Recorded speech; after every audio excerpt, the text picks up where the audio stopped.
Fala pessoal, eu sou o Shinigami List e hoje vim contar a história do primeiro usuário da respiração do Sol Yorishi e seu irmão atual Lua Superior 1. Espero que gostem do vídeo.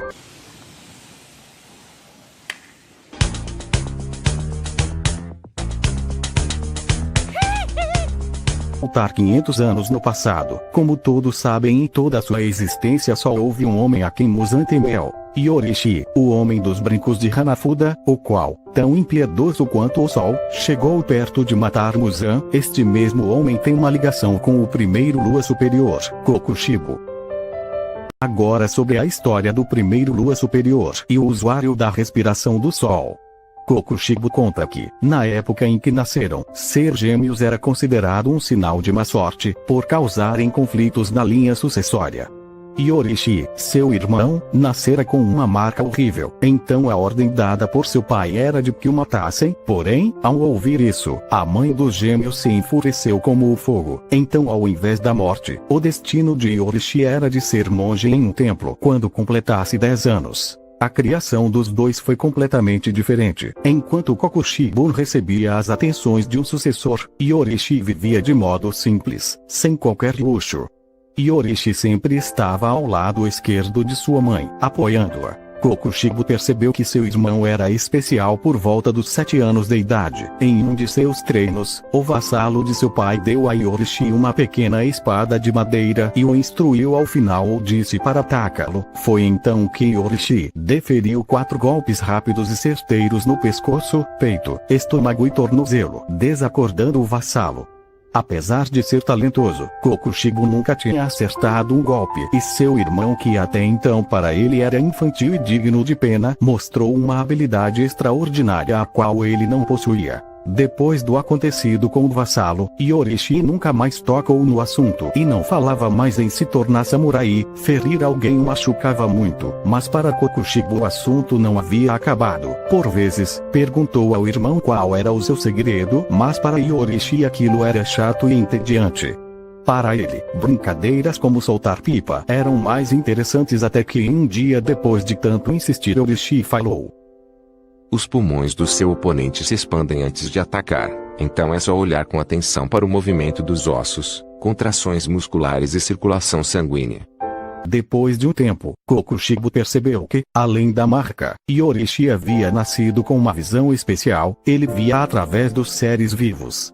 O fraco e modesto claramente era mais habilidoso que o sucessor e os papéis se inverteram. Depois que o pai dos gêmeos soube do ocorrido, a linha sucessória mudou. Quem se tornaria monge aos 10 anos agora era Kokushibo. Certa noite, Yorishi procurou Kokushibo. Sua mãe havia falecido, e sabendo que seria o próximo na linha de sucessão, iria embora a Ké, levando poucos pertences e a flauta que ganhara de seu irmão. Ao ler o diário de sua mãe, Kokushibo percebeu que Yorishi sabia que a mãe estava morrendo. Esse era um motivo que o mantinha sempre ao lado esquerdo dela, pois esse era o lado enfraquecido pela enfermidade. Tudo o que pensara de seu irmão estava errado. Yorishi não corria para se apoiar na mãe e sim para apoiá-la. Ele não era fraco ou infantil, tampouco ingênuo, e foi nessa noite que Kokushibo percebeu a diferença entre eles. Nessa noite todo seu corpo queimou de inveja. 10 anos após a ida de Yorishi, Kokushibo se casou e teve filhos. Levava uma vida que, segundo ele, era estagnada e entediante. O tempo passava devagar. É então que aquele que atormentou seus pensamentos retornara. Após o ataque de um demônio à sua casa, Yorishi reaparece, mais forte, mais habilidoso. Suas técnicas atuais faziam com que as suas habilidades de infância parecessem uma mera dança. Seu ódio e inveja acordaram subitamente. Seu desejo de alcançar Yorishi o fez abandonar esposa e filhos para se tornar um caçador de demônios. Yorishi se dedicava a cada caçador e a quantidade de marcas aumentou. Respirações derivadas da respiração do sol surgiram. Os caçadores estavam no auge, cada vez mais fortes, cada vez mais confiantes. E então Kokushibo também adquiriu uma marca parecida com a de Yorishi, mas apesar disso não conseguiu utilizar a respiração do sol, apenas uma derivada que nomeou como respiração da lua.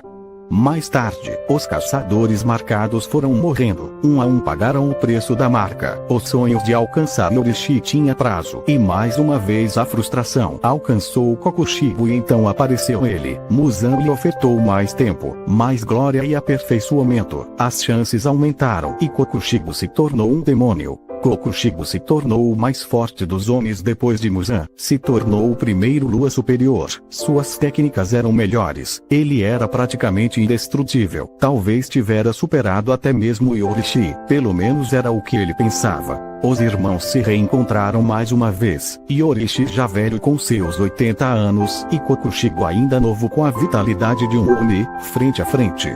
As palavras de Yorishi antes do confronto foram: Me perdoe, irmão. Tais palavras que enfureceram ainda mais Kokushibo, mas não mais que a própria existência de Yorishi. Como era possível que pudesse ter sobrevivido ao mal da marca? Isso só mostrava o quanto Yorishi transcenderá sua própria existência e a existência humana. Apesar de velho, Yorishi ainda era hábil como nunca. Deferiu um golpe tão rápido e eficaz que o próximo seria fatal para Kokushibo. Mas este nunca veio. Como uma muralha sólida e atemporal, Yorishi morreu ali, de pé, superando seu irmão e não lhe dando o prazer de matá-lo. Ninguém pôde superá-lo, nem mesmo Muzan. Kokushibo esqueceu de tudo, de seus pais, de sua mulher e filhos, mas o rosto de Yorishi era vívido em sua memória tão claro quanto o próprio sol. Obrigado por assistir. Espero que tenha gostado do vídeo. Se inscrevam e até o próximo vídeo. Tchau.